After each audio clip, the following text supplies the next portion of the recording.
Hello to all of the friends and parishioners of Sacred Heart Parish in Gladwin. Father Marcel Portelli here with a very quick update. Today I wanted to show you we're nearing the completion of a major step in the renovation schedule, and that is the drywalling of the church. As you know, about 2 weeks ago, we replaced all of the drywall from the ceiling. That was not in our original plan, but we realized that we had to because it was in such rough shape from when it was installed in 1961.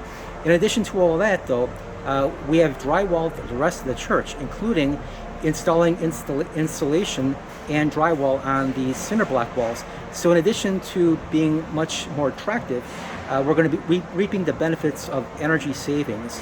So let me take you for a quick walk around.